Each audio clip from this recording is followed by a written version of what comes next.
ಇರಬೇಕು. ಯಾರು ದೂರು ನೀಡುತ್ತಿರ್ತಾರೋ ಅಂದ್ರೆ ಯಾರು ಲೈಂಗಿಕ ದೌರ್ಜನ್ಯಕ್ಕೆ ಒಳಗಾಗಿರ್ತಾರೋ ಅವರ ಸಂಪೂರ್ಣ ವಿವರ, ಮತ್ತೆ ಯಾರ ವಿರುದ್ಧ ನೀವು ದೂರನ್ನು ನೀಡುತ್ತಿರ್ತೀರೋ ಅವರ ಸಂಪೂರ್ಣ ವಿವರ ಅಂದರೆ ಹೆಸರು, ವಿಳಾಸ ಮತ್ತು ಉದ್ಯೋಗ ಸ್ಥಳದಲ್ಲಿ ಅವರಿಗೆ ಯಾವ ಡೆಸಿಗ್ನೇಷನ್ ಇದೆ ಎಂಬುದರ ಮಾಹಿತಿ ನೀಡಬೇಕು. ಜೊತೆಗೆ ಲೈಂಗಿಕ ದೌರ್ಜನ್ಯದ ಘಟನೆ ಬಗ್ಗೆ ಸಂಪೂರ್ಣ ಮಾಹಿತಿ ನೀಡಬೇಕು.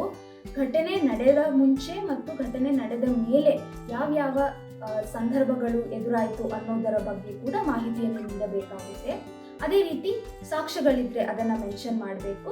ಜೊತೆಗೆ ನೀವು ಈ ಕಂಪ್ಲೇಂಟ್ನ ಮೂಲಕ ಏನು ಪರಿಹಾರವನ್ನು ಕೋರುತ್ತಿದ್ದೀರಾ ಅಂದರೆ ಕಾಂಪನ್ಸೇಷನ್ ಆಗಿರ್ಬೋದು ಅಥವಾ ಆರೋಪಿಯನ್ನು ಟ್ರಾನ್ಸ್ಫರ್ ಮಾಡಬೇಕು ಅನ್ನೋದಾಗಿರ್ಬೋದು, ಅದನ್ನು ಕೂಡ ಕಂಪ್ಲೇಂಟ್ನಲ್ಲಿ ಮೆನ್ಷನ್ ಮಾಡಬೇಕಾಗುತ್ತೆ.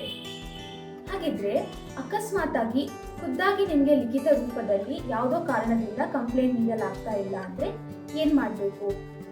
ಈ ಸಂದರ್ಭದಲ್ಲಿ ನಿಮ್ಮ ಸಮ್ಮತಿಯೊಂದಿಗೆ ನಿಮ್ಮ ಸ್ನೇಹಿತರಾಗಿರ್ಬೋದು ಅಥವಾ ಸಹ ಉದ್ಯೋಗಿಗಳಾಗಿರ್ಬೋದು ಅಥವಾ ಘಟನೆ ಬಗ್ಗೆ ತಿಳಿದಿರುವ ಯಾವುದೇ ವ್ಯಕ್ತಿ ಆಗಿರ್ಬೋದು, ಜೊತೆಗೆ ನಿಮ್ಮ ಸಂಬಂಧಿಗಳಾಗಿರ್ಬೋದು, ಕಂಪ್ಲೇಂಟ್ ದೂರನ್ನು ಕೂಡ ICC ಅಥವಾ LCCಗೆ ನೀಡಬಹುದಾಗಿರುತ್ತದೆ.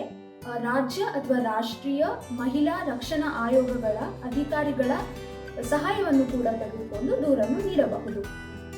ಹಾಗೆ ಇನ್ನೊಂದು ಪ್ರಶ್ನೆ ಎದುರಾಗ್ಬೋದು, ಘಟನೆ ನಡೆದು 3 ತಿಂಗಳು ಕಳೆದೋಗಿದೆ, ಅದಾದ್ಮೇಲೆ ಹಾಗಾದ್ರೆ ನಾವು ದೂರು ನೀಡೋದಕ್ಕೆ ಆಗೋದಿಲ್ವಾ ಅಂತ.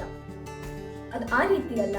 ಅಕಸ್ಮಾತ್ ನೀವು 3 ತಿಂಗಳೊಳಗೆ ದೂರು ನೀಡದಿರಲು ಸೂಕ್ತ ಕಾರಣಗಳಿದ್ದರೆ ನೀವು ICC ಅಥವಾ LCC ಮುಂದೆ ದೂರು ದಾಖಲಿಸುವಾಗ ಆ ಕಾರಣಗಳನ್ನು ವ್ಯಕ್ತಪಡಿಸಬೇಕಾಗುತ್ತದೆ. ಆ ಕಾರಣಗಳು ಸಮಂಜಸ ಎಂದು ICC ಅಥವಾ LCCಗೆ ಅನಿಸಿದರೆ ಅವುಗಳನ್ನು ಅವರು ರೆಕಾರ್ಡ್ನಲ್ಲಿ ಬರೆದುಕೊಂಡು ನಿಮ್ಮ ದೂರನ್ನು ಕನ್ಸಿಡರ್ ಮಾಡುತ್ತಾರೆ.